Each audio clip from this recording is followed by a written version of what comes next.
Assalamualaikum warahmatullahi wabarakatuh.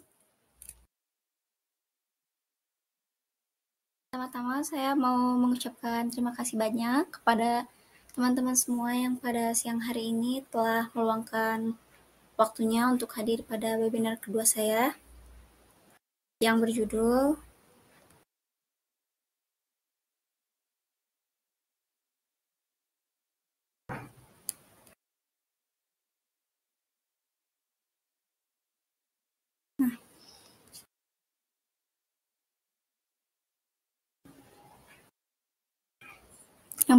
mengenal uji Chi-square, dasar teori perhitungan dan implementasi dalam riset data.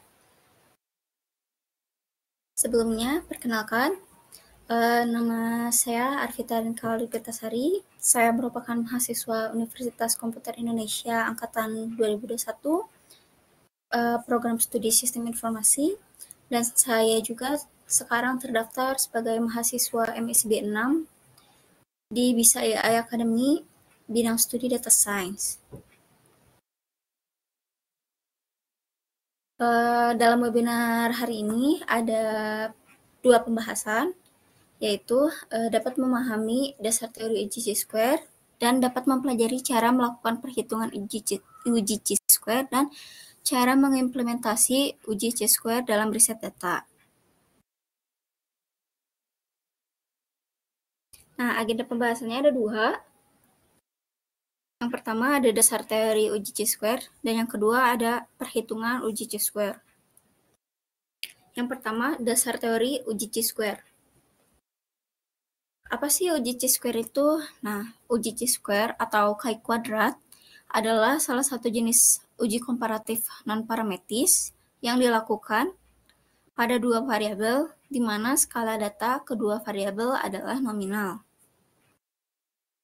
Syarat uji Chi-square ada 4. Yang pertama, data dalam lingkungan. Yang kedua, sampel acak dari populasi.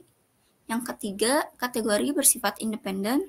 Dan yang keempat adalah harapan frekuensi minimum dalam setiap sel, biasanya lebih besar dari 5. Nah, jenis dari uji Chi-square itu ada 2. Yang pertama, Chi-square test for independence atau uji Chi-square untuk kemandirian, dan Chi-square goodness of fit test atau uji Chi-square untuk kesesuaian.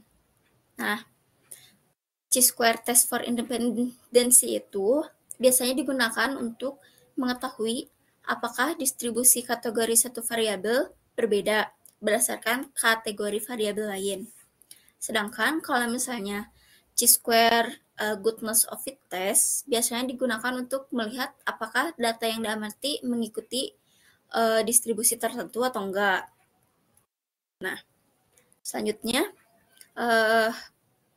adalah perhitungan uji Chi-square. Nah, di perhitungan uji Chi-square ini sekaligus menjelaskan mengenai implementasi dalam riset data. Nah, rumus persen Chi-square. Nah, persen Chi-square itu sama kayak yang yang jenis independensi. Nah, rumusnya sebagai berikut. Nah, kalau yang atas itu adalah rumus untuk menghitung nilai Chi-square. Sedangkan yang bawah untuk menghitung rumus degrees of freedom atau derajat kebebasan. Selanjutnya, nah, ini merupakan tabel kontingensi Chi-square, di mana kalau misalnya dari sebuah dokumen atau misalnya sebuah data, nah, nanti itu bakal dimasukin ke dalam sebuah tabel kontingensi. Nah, contohnya, misalnya kita ambil dari data pendidikan dan pekerjaan. Nah,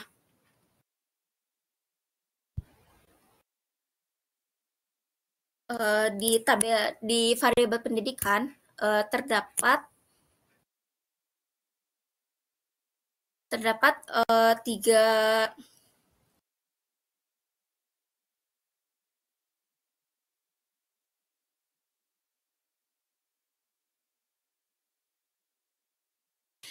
3 apa namanya?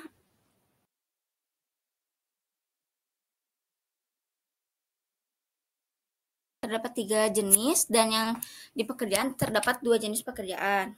Nah, dari tabel ini kita coba masukkan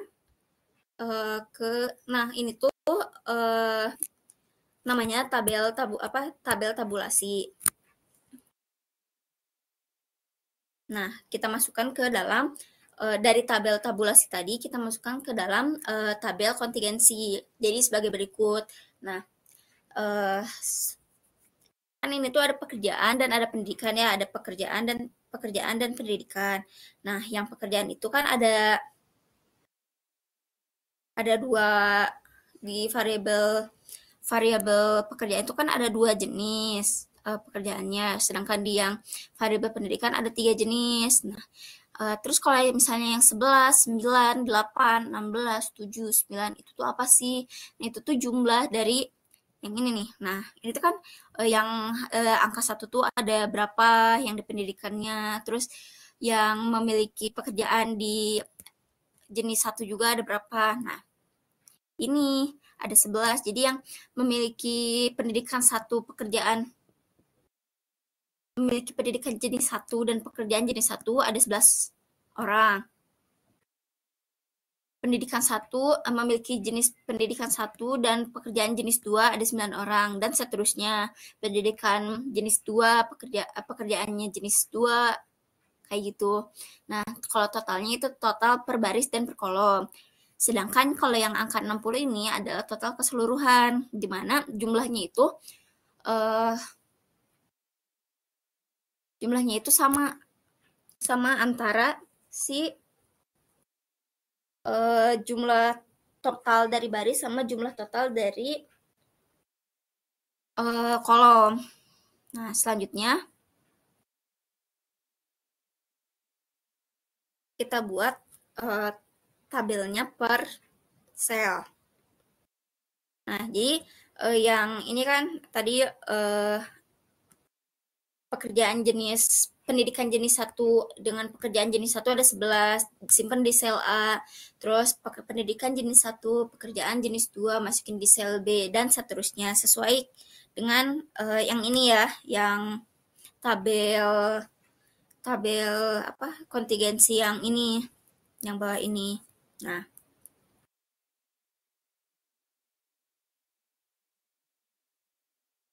selanjutnya kita membuat frekuensi harapan. Nah, si frekuensi harapan itu rumusnya jumlah baris dibagi jumlah semua di jumlah keseluruhan lalu dikali jumlah kolom. Nah, kan kalau misalnya di yang sel A itu kan jumlahnya kan 20 tuh totalnya, yang di sebelah kanan ya 20, maka jumlah barisnya adalah 20. Terus jumlah keseluruhan tadi adalah 60. Lalu dikali 26. 26 itu adalah jumlah kolom, yaitu yang di bawah. Nah, jadi hasilnya 8,667 dan seterusnya dihitung ya. Lalu kita masukkan ke tabel yang terakhir ini, yang di kanan bawah. Lalu selanjutnya kita menghitung kuadrat frekuensi kenyataan. Nah, rumusnya itu adalah sel dikurangi frekuensi harapan. Nah, selnya itu kan tadi yang ada di tabel ini ya, yang tabel atas kanan atas. Sedangkan si frekuensi harapan ada di tabel di kanan bawah. Nah, kita masukin tuh rumusnya tadi sel dikurangi frekuensi harapan dipangkatin 2. Nah, selnya kan tadi yang A itu kan 11 dikurangi 8,667. Lalu dikuadratkan dan hasilnya jadi 5,444. Nah, kenapa sih tabel A, tabel B sama hasilnya, terus tabel C, tabel D kenapa bisa sama hasilnya, dan maksudnya sel A sama sel B kenapa hasilnya sama, terus sel C dengan sel D hasilnya sama, sel E sama sel F kenapa si hasilnya bisa sama, karena kan mereka memiliki perhitungan yang sama ya, berada di jenis pendidikan yang sama. Nah, selanjutnya setelah dihitung, kita masukkan lagi ke tabel. Nah, tabelnya seperti ini. Nah, yang ini kan selnya tuh ada A, B, C, D, E, F. Terus F0 itu kan tadi tuh adalah jumlah ini ya, jumlah si dari si sel yang memiliki jenis pendidikan dan jenis pekerjaan. Terus FA adalah frekuensi harapan. F0 dikurangi FH itu adalah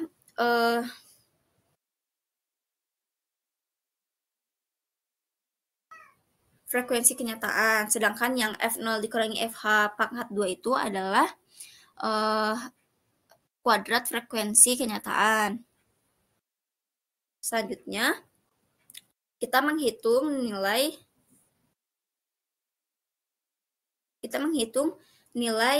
chi-square. Rumusnya adalah kuadrat frekuensi dibagi frekuensi harapan. Nah, kita lihat dari tabel tabulasi yang ini. Kontingensi. Nah, si tabel kontingensi ini kan kuadrat frekuensinya itu kan yang tabel A, tabel B itu kan sama tuh ya. Si sel A itu kan 5,44. Nah, 5,44 dibagi frekuensi harapannya 8,667.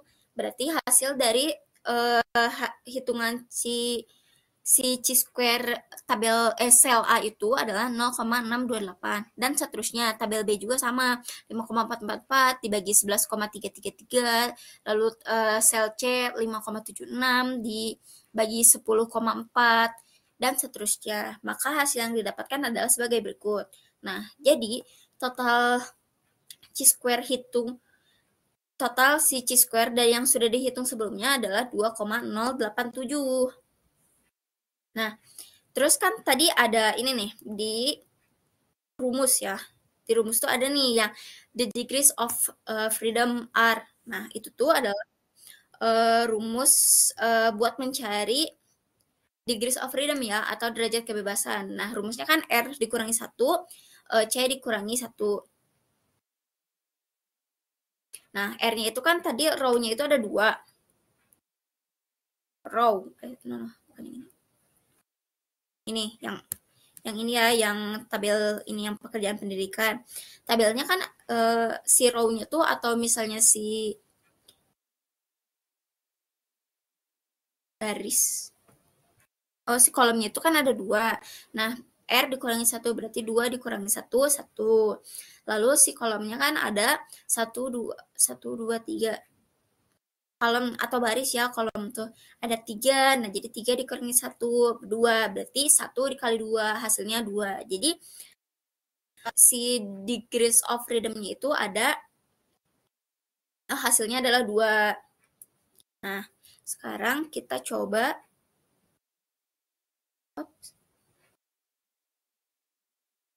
Sorry. Ini tadi slide-nya tetap di yang slide keberapa ya? Biar bisa diulangi.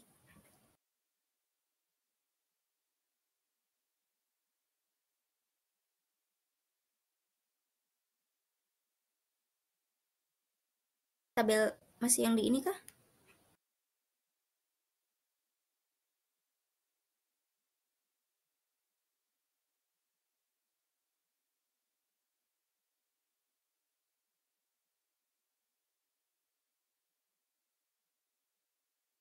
Masih dari sini. Oh, maaf.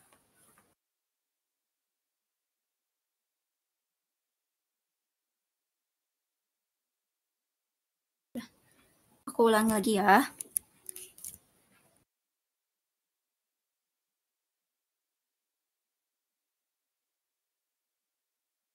Ini tadi kan tujuan pembahasannya. Kita langsung aja ke materinya ya. Kita ulangi lagi. Nah, jadi dasar yang pertama ada dasar teori uji chi-square. Nah, uji chi-square itu adalah chi kuadrat adalah salah satu jenis uji komparatif non-parametris yang dilakukan pada 2 variabel, di mana skala data kedua variabel adalah nominal. Nah, syaratnya itu ada 4. Yang pertama, data dalam bentuk frekuensi atau hitungan. Yang kedua, sampel acak dari populasi. Yang ketiga, kategori bersifat independen. Dan yang keempat, harapan frekuensi minimum dalam setiap sel biasanya lebih dari 5. Jenis uji chi-square ada dua. Yang pertama ada chi-square test for independent, dan yang kedua ada chi-square goodness of fit test. Nah, chi-square test for independent itu biasanya digunakan untuk mengetahui apakah distribusi kategori satu variabel berbeda berdasarkan kategori variabel lain atau enggak. Sedangkan kalau misalnya yang chi-square goodness of fit test biasanya digunakan untuk melihat apakah data yang diamati mengikuti distribusi tertentu. Selanjutnya, perhitungan uji chi-square. Nah, perhitungan uji chi-square ini sudah termasuk ke dalam implementasi dalam data riset karena sudah menggunakan data.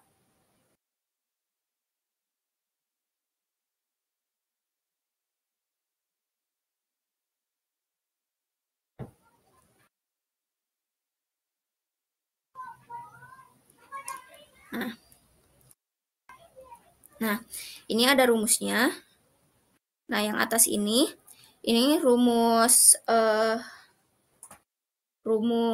untuk menghitung nilai chi-square, dan yang bawah ini adalah rumus untuk menghitung degrees of freedom atau derajat kebebasan. Nah, kalau yang ini merupakan tabel kontingensi chi-square. Nah, dalam pembahasan kali ini, kita menggunakan tabel ini, tabel pendidikan pekerjaan, di mana pendidikan ini memiliki 3 jenis, ada jenis 1, 2, dan 3, sedangkan pekerjaan memiliki 2 jenis, yaitu jenis 1 dan 2. Selanjutnya, selanjutnya kita masukkan ke dalam tabel kontingensi. Jadi seperti berikut, seperti ini. Nah, 11 itu adalah total dari variabel pendidikan yang memiliki jenis variabel pendidikan jenis 1 yang memiliki pekerjaan jenis 1. Sedangkan yang 9 adalah variabel pendidikan yang memiliki variabel pendidikan jenis 1 yang memiliki pekerjaan jenis 2, dan seterusnya. Sedangkan kalau yang total 20, 24, 16 adalah jumlah dari setiap baris. Sedangkan 26 dan 34 adalah jumlah dari kolom. Nah, kalau yang 60 ini adalah total keseluruhan, di mana total baris dan total kolom memiliki nilai yang sama atau balance. Selanjutnya, kita masukkan ke dalam sel. Kita buat sel. Nah, si sel ini tuh kan ada A, B, C, D, E, F. Nah, kan sel A ada 11, sel B 9, sel C 8, dan seterusnya sampai ke sel F ada 9. Selanjutnya kita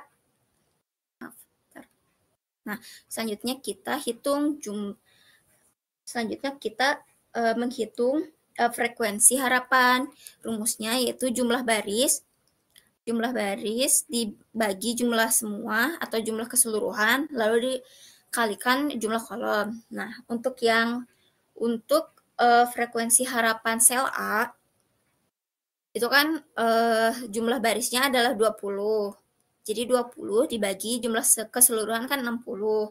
20 dibagi 60, lalu dikali dengan 26. 26 adalah jumlah dari kolom.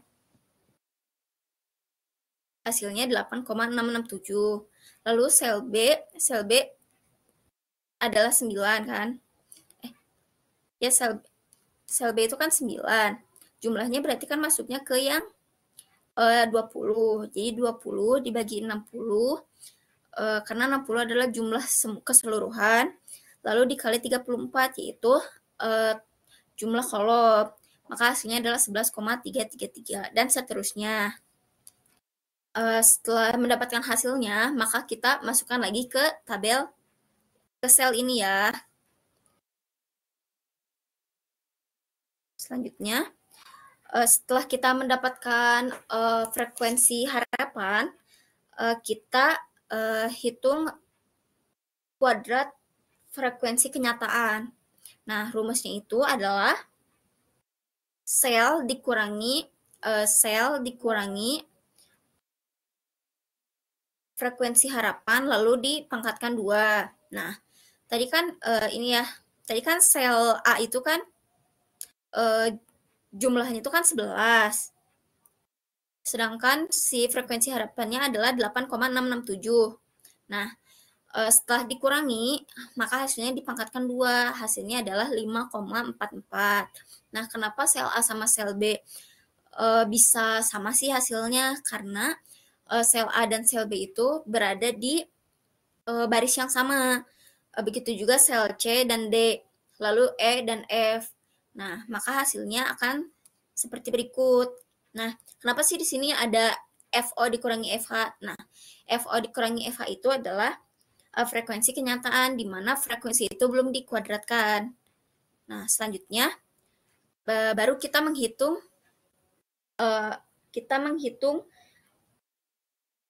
nilai C-square-nya. Nah, rumus dari nilai C-square itu tadi yang sudah dijelaskan di awal, yaitu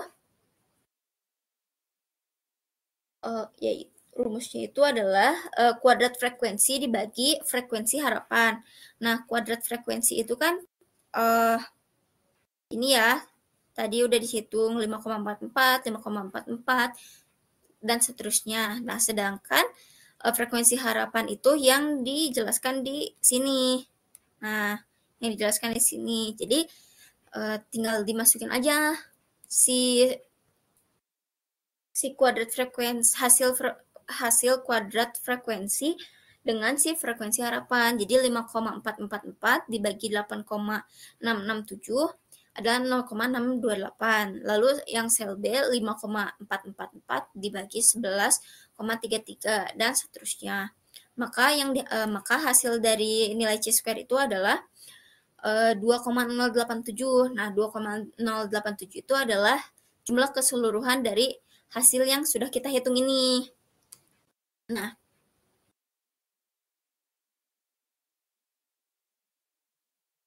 setelah itu sebenarnya ada yang itu kalau misalnya perhitungan secara manualnya lebih panjang dan agak ribet. Nah, kalau misalnya yang lebih mudahnya,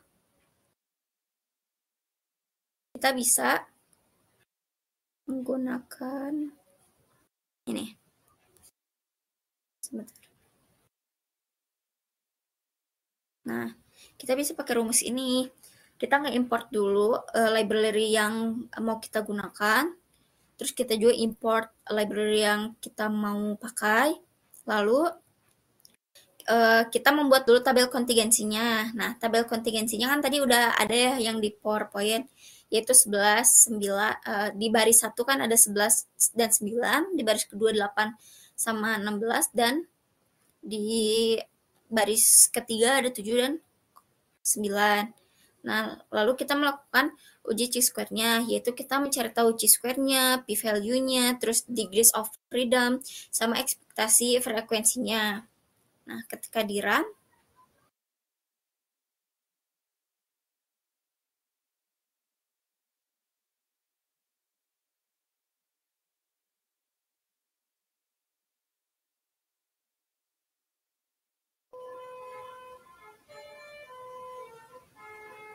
nah, hasilnya seperti ini ya. Tadi kan sama ya sama yang perhitungan sebelumnya. Chi-square-nya hasilnya 2,087. Bentar.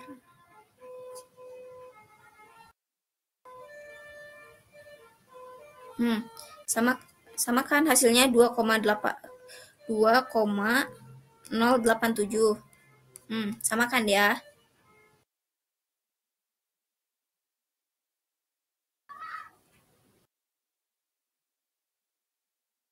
Nah, p-value-nya 0,35. degrees of freedom-nya tadi udah dihitung dan hasilnya sama kan ya 2. Karena kan tadi mungkin lupa kejelasin lagi.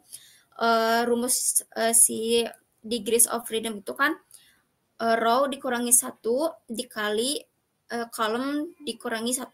Nah, row-nya itu kan 2. 2 dikurangi 1, 1.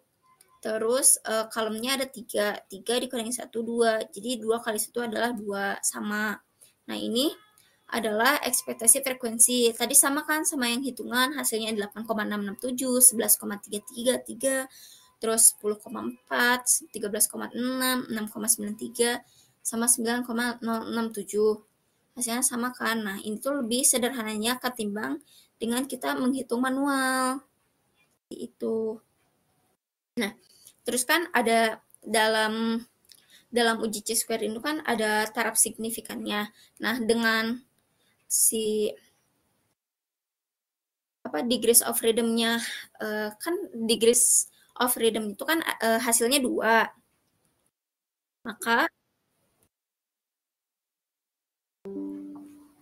Maka batas kritisnya itu adalah 9,5% atau 0,05. Sedangkan nilai nilai C-square-nya nah nilai C-square-nya kan 2,087. Nah, itu kurang dari jadi batas-batasnya itu kan kalau misalnya si degrees of freedom itu kan 2. Nah, 2 dari 0,005 itu kan 5,991. Nah, si C-square ini tuh hasilnya kan kurang dari 5,991. Maka si tabulasi yang kita gunakan hasilnya tidak signifikan karena hasil si C-square-nya kurang dari ketentuan. Seperti itu. Ya, ada yang boleh ditanyakan?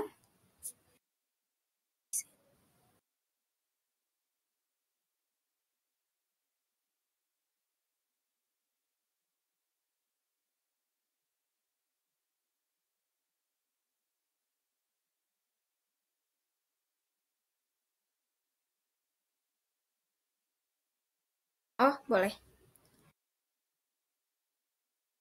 Gimana ya hasilnya?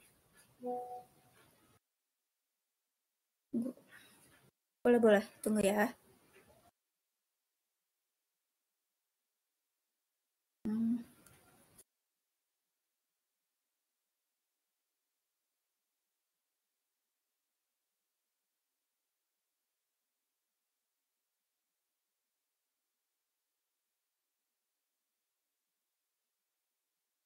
Kalau buat yang ini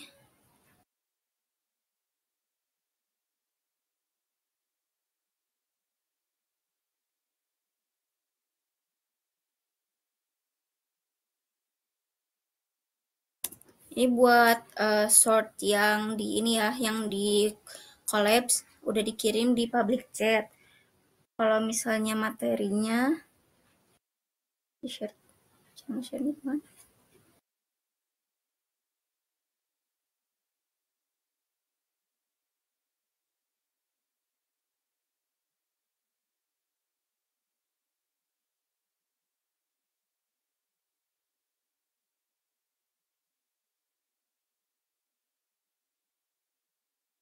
Kalau misalnya buat PowerPoint-nya bisa nanti japri aja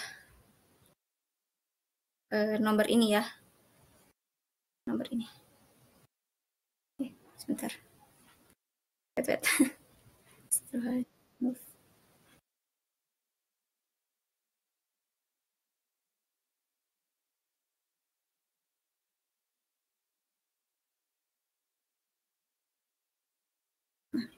Dijapri aja ke nomor ini. Nanti filenya dikirimin ke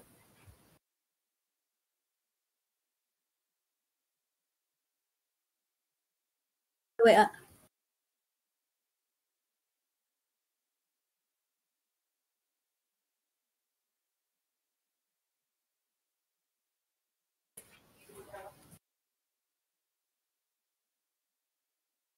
Ya, Ada yang mau ditanyakan lagi?